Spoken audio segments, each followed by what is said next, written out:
Rebondissement dans l'affaire Daval, une bombe à aérosol découverte chez Jonathan. Selon les informations du Parisien, une bombe à aérosol entamée et sans bouchon a été découverte chez Jonathan Daval. Cette trouvaille pourrait constituer une véritable avancée dans l'enquête. En effet, le corps d'Alexia avait été retrouvé partiellement calciné.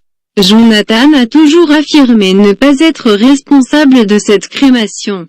Les enquêteurs ont découvert une bombe à aérosol entamée au domicile de Jonathan Daval, selon des informations du Parisien. Un bouchon, semblant correspondre à la bouteille, avait quant à lui été retrouvé près du corps d'Alexia. Les deux parties s'emboîtent parfaitement, selon les premiers éléments recueillis par le quotidien français. Cet objet pourrait finalement impliquer Jonathan dans la crémation du corps de son épouse. Le juge d'instruction s'interroge explicitement sur une bombe de mousse de polyuréthane expansive, un outil de bricolage grand public qui permet de colmater, calfeutrer, isoler, saisi en perquisition au domicile du jeune couple, précise le Parisien. Jusqu'à présent, Jonathan a toujours nié être impliqué dans la crémation de celle-ci. Il avait expliqué avoir déposé son corps intact dans les bois. L'informaticien âgé de 35 ans avait signalé la disparition de sa femme Alexia le 28 octobre 2017. Se disant inquiet de ne pas la voir revenir d'un prétendu footing.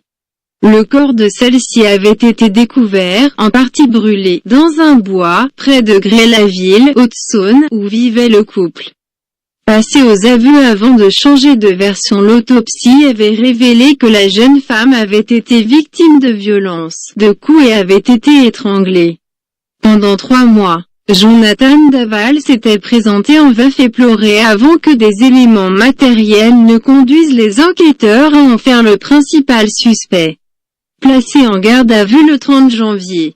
Il était passé aux aveux avant de changer de version et d'accuser début juillet son beau-frère, Grégory Gay, du meurtre, évoquant un pacte secret, passé par la famille pour dissimuler les faits. Petit rappel affaire Daval. Les parents d'Alexia affirment avoir subi des provocations de la famille de Jonathan. Les relations entre les deux familles se sont détériorées au fur et à mesure du développement de l'enquête. On a été berné, à près d'1 an de la disparition de leur fille. Les parents d'Alexia Daval, Isabelle et Jean-Pierre Fouillot, sont amers. Invités de BFM TV ce dimanche dans Affaires suivantes. Ils affirment s'être sentis manipulés par leur gendre, Jonathan Daval, soupçonné du meurtre d'Alexia et qu'ils disent avoir aimé, comme leur fils. À Grès-la-Ville, en Haute-Saône, où ils vivent. L'ambiance est lourde. La famille d'Alexia croise parfois celle de Jonathan, qui prend fait et cause pour lui. Sa mère a récemment donné une interview pour clamer l'innocence de son fils. Elle dit qu'elle a beaucoup pleuré. Mais nous on pleure tous les soirs, s'exclame Isabelle Fouillot, qui remarque et déplore qu'elle n'a pas eu un mot pour Alexia. Je veux une confrontation avec Jonathan. Le soir des premiers aveux de Jonathan Daval, le couple Fouillot a reçu la visite de la sœur du suspect, accompagnée de son mari. C'était courageux de leur part et je leur ai dit, explique Jean-Pierre Fouillot. Puis les choses ont changé, on n'a plus de communication du tout. Du fond de sa prison, Jonathan a réussi à englober toute la famille dans sa version. Ils sont persuadés de son innocence, déplore-t-il. Pire, selon eux, ils sont même venus provoquer notre famille proche. Sur le lieu de travail, il y a eu des manifestations hostiles dans la rue. Il a réussi à détruire 2 familles en même temps, désormais.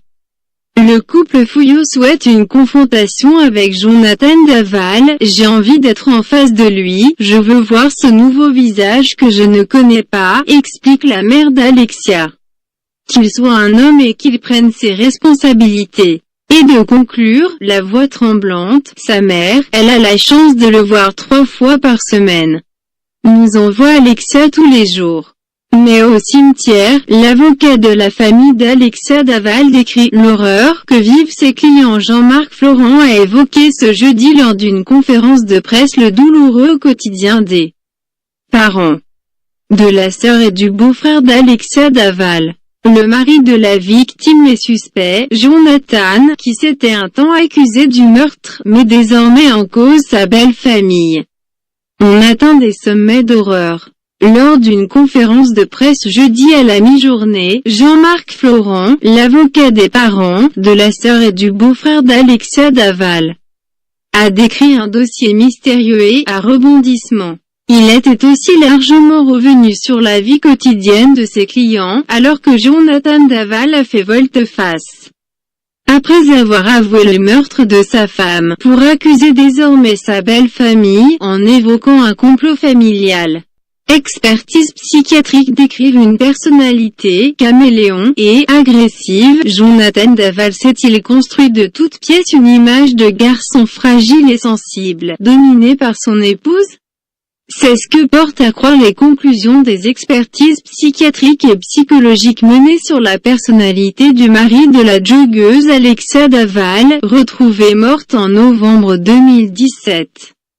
Très loin de l'image connue alors que Jonathan Daval est revenu, fin juin, sur ses aveux dans lesquels il reconnaissait avoir étranglé sa femme. Et accuse maintenant son beau-frère Grégory Gay de l'avoir tué. Les tests psychologiques révèlent une personnalité très complexe. Le jeune informaticien a été examiné par un expert psychologue et un expert psychiatre, dont les conclusions décrivent un homme très loin de l'image de fragilité qu'il avait renvoyée au moment des obsèques de son épouse, évoquant à l'inverse une personnalité caméléon, dominante, voire agressive. Une agressivité infantile. Jonathan Daval a rencontré les deux experts au sein de la maison d'arrêt de Dijon, avant l'été.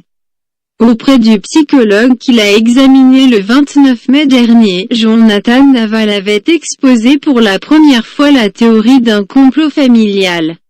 Il avait notamment expliqué que le lendemain du meurtre, il avait croisé sa belle famille, et notamment son beau-frère, Grégory Gay, qui lui aurait assuré qu'il allait s'occuper de dissimuler le corps.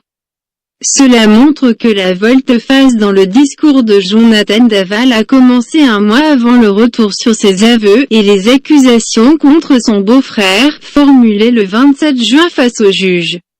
Le médecin psychologue note dans ses conclusions que Jonathan Daval s'apitoie beaucoup sur son sort, qu'il ne supporte pas que son image soit ternie, et que son agressivité peut surgir de façon infantile, dangereuse sur le plan criminologique. Le deuxième entretien avec un médecin survient un mois plus tard, la veille de l'audition de Jonathan Daval par le juge.